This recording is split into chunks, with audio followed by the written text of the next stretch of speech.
Hey guys, what's up? Welcome back to another video of our channel.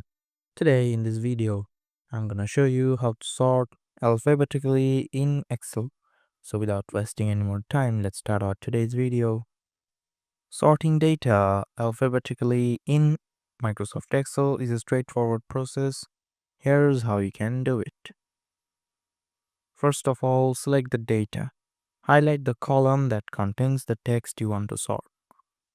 Open the Sort dialog. Go to the Data tab on the ribbon.